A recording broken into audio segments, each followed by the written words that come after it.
तो सांग मैंने आपण मैंने देखिपे मो हाथ में सुभद्रा फॉर्मटी आसी सारी।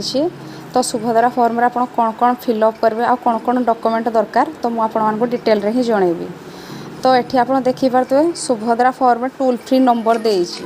तो आप चाहिए भी टोल फ्री नंबर को कॉल करी आप सुभद्रा फॉर्म रे कौन कौन फिलअप कर डिटेल रे भी बुझीपारे। तो मुझे टोल फ्री नंबर को ही कॉल करी। तो सेठू मुझे डाटा बुझी सारी तो मुझे ही जनइबी। तो आपण मैंने देखिपे ये संपूर्ण नाम आधार अनुजाई आप लिखे। तो आपंकर आधार कार्ड रे जहाँ भी आपंकर नाम अच्छी आपड़ चाहिए ओडिया रे किंबा इंग्लिश रे हो ये फॉर्म टी आप फिलअप करेंगे। तो ये भी आप ओडिया हो किंबा इंग्लिश रे हो आपंकर नामटी ये आप फिलअप करेंगे। तापर ये देती आधार संख्या आपंक आधार कार्ड नंबर जो 4-4टा घर होती ये घर आप फिलअप करेंगे। तापर देती स्वामी पिता नाम आधार अनुजाई। तो आपंकर आधार कार्ड रे जदि आपंकर स्वामी नाम अच्छी तो ये आप स्वामी नाम ही लिखिपारे। जदि पिता नाम अच्छी तो आप पिता नाम ही ये फिलअप करेंगे। तापर आमर देती जन्म तारीख। तो आपंकर आधार कार्ड रे आपंक जन्म तारीख जहाँ भी अच्छी ये आप फिलअप करदे। तापर वर्ग चिन्ह मारतु। तो आप साधारण ना अनुसूचित जाति ना अनुसूचित जनजाति ना शारीरिक भिन्नक्षम। तो आप जोटा होते ये आप गोटे जिनस ठीक चिन्ह मारिदेवे। तापर आधार संयुक्त मोबाइल नंबर। तो आप आधार कार्ड रे जो मोबाइल नंबर टी लिंक करते तो सही नंबर टी ये फिलअप करदे। तापर विकल्प मोबाइल नंबर। तो विकल्प कले आपणकर जदि अलग किसी नंबर थी ये आप फिलअप करेंगे कि आपणकर पितांकर हो कि आपणकर स्वामी भी नंबर हो ये आप फिलअप करेंगे। तापर जिला आप जो जिलूर होते से जिला नाम ये ही फिलअप करेंगे।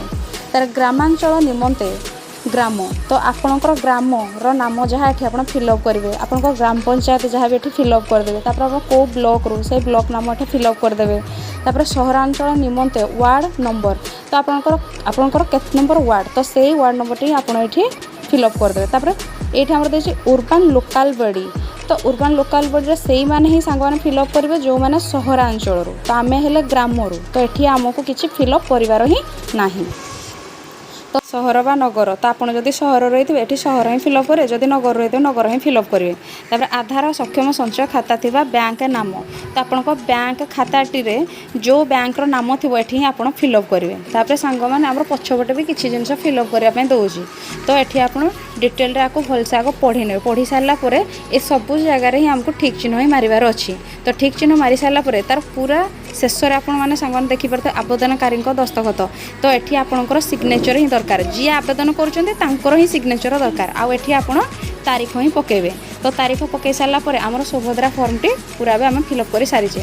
तो आम आपको कौटी आप्लाय करा जाकि जनसेवा केन्द्र में आप्लाय करा। तो जनसेवा केन्द्र को जावाक आमको डॉक्यूमेंट कौन कौन दरकार जे आमको बैंक डिटेल दरकार जोटि कि आपंकर मोबाइल नंबर लिंक थिबा दरकार। आउ आधार कार्ड ही दरकार जोटि कि आपंकर मोबाइल नंबर लिंक थिबा दरकार। आ गोटे पास फोटो ही आपंकर दरकार। तो आप जाकि जनसेवा केन्द्र आपको आप्लाय करेंगे। आप्लाय कला बेले आप मोबाइल नंबर को गोटे ओटीपी आसो। तापर ओटीपी आसी सारापर आपंकर आवेदन सक्सेसफुल है बोली गोटे रिसिप्ट ही आप पाइबे।